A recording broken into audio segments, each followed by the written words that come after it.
Shalom, firman Tuhan kita pada saat ini saya ambil di dalam Amsal 4 ayat 20 sampai 21. Firman Tuhan berkata, "Hai anakku, perhatikanlah perkataanku, arahkanlah telingamu kepada ucapanku. Janganlah semuanya itu menjauh dari matamu, simpanlah itu di lubuk hatimu." Saudaraku, Alkitab menyatakan bahwa bagimu akan terbit surya kebenaran dengan kesembuhan pada sayapnya. Maleakhi 4 ayat 2. Namun saudaraku, namun tidak semua orang percaya mengalami dan menikmati pancaran surya kebenaran yang mendatangkan kesembuhan tersebut. Jadi pertanyaannya, mengapa? Karena saudaraku, masih ada hal-hal awan gelap yang menutupi dan menghalangi diri kita untuk dapat melihat, mengalami dan menikmati surya kebenaran tersebut. Saudaraku, firman Tuhan berkata bahwa awan gelap yang menghalangi itu bisa berbicara tentang ketidaktaatan kita atau dosa-dosa yang belum dibereskan. Oleh sebab itu saudaraku, firman Tuhan kita pada hari ini mengajak saudara dan saya bahwa marilah kita meninggalkan semua beban dan dosa yang begitu merintangi kita.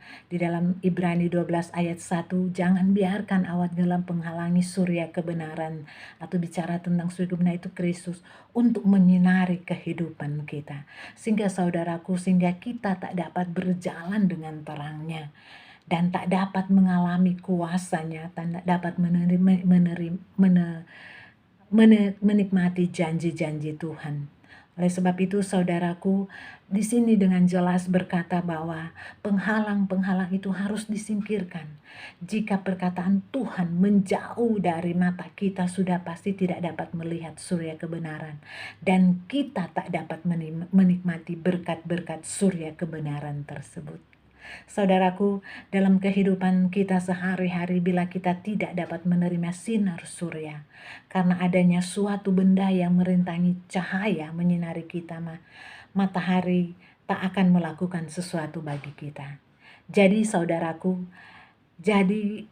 kita harus menyingkirkan benda perintang itu dalam kita sehingga sinar surya dapat mengenali kita. Saudaraku, perhatikan apa yang Yesus katakan ketika ia menyembuhkan orang yang sakit selama 38 tahun. Di sini dikatakan bahwa engkau telah sembuh, jangan berbuat dosa lagi, supaya padamu yang terjadi yang lebih buruk. Itu kita bisa baca di dalam firman Tuhan ya, sangat jelas dikatakan bahwa Tuhan Yesus berpesan bahwa engkau jangan berbuat dosa lagi. Itu Yohanes 5 ayatnya yang ke-14. Saudaraku, dosa adalah penghalang utama untuk kita mengalami penggenapan akan janji Tuhan, mengalami akan kesembuhan, mengalami akan pemulihan dan sebagainya. Saudaraku, kalau kita telah berbuat dosa, lalu kita bertobat, maka firman Tuhan dengan jelas dikatakan, maka Tuhan akan mengampuni kita. Bicara awan gelap yang selama ini menutupi jalan kita pun akan tersingkirkan. Jadi pikiran-pikiran negatif yang tak mempercayai akan janji Tuhan dan kuasa Roh Kudus adalah penghalang untuk kita mengalami dan merasakan surya kebenaran. Oleh sebab itu saat ini firman Tuhan dengan jelas mengatakan bahwa mari saudara dan saya putuskan setiap hal-hal yang berkaitan dengan dosa. Memang tidak mudah, nggak sekaligus, tapi saya percaya ketika kita datang kepada Tuhan, kita mengaku dosa kita mau mengasihi Tuhan, Roh Kudus yang ada pada kita yang akan memampukan kita.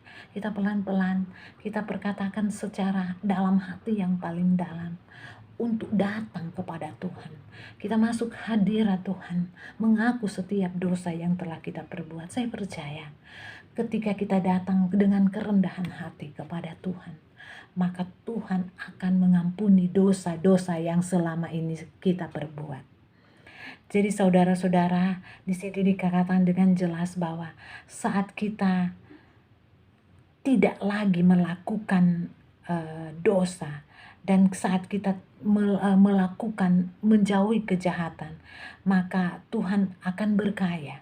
dan Tuhan akan memberkati kita di dalam kehidupan kita. Firman Tuhan pada saat ini mengingatkan kita bahwa biarlah saudara dan saya mau lebih dekat kepada Tuhan. Kita meninggalkan hal-hal yang tidak berkenan kepada Tuhan. Karena apa, saudara? Itu penghalang kita untuk menerima berkat Tuhan. Saudaraku, saya percaya ketika saya dan saudara mau seperti anak kecil yang datang kepada Tuhan Yesus, ketika kita mau memberi hati kita untuk datang kepada Tuhan Yesus, maka Tuhan Yesus akan memeluk kita dan memanggil kita untuk datang kepadanya. Saat ini belum terlambat. Oleh sebab itu, saudara dan saya, mari kita sama-sama koreksi diri kita sendiri, karena dosa kecil dan besar itu sama. Saat untuk datang kepada Tuhan dan berkata bahwa Tuhan, saya mengasihimu, saya mencintaimu, dan saya percaya saudara dan saya akan terjadi open heaven dalam kehidupan kita ketika kita datang kepada Tuhan untuk mengaku dosa kita. Oleh sebab itu, katakan setiap penghalang-penghalang kehidupan kita, penghalang kita yaitu dosa-dosa kita, supaya janji Tuhan akan digenapi di dalam kehidupan kita, supaya berkat-berkat Tuhan akan terjadi di dalam kehidupan kita. Jangan menyerah. Allah mengasihi saudara. Allah tidak membenci saudara. Allah tidak melihat masa lalu saudara, tapi Allah melihat saat ini ketika Anda dan saya datang kepada Tuhan. Terima kasih, Tuhan memberkati.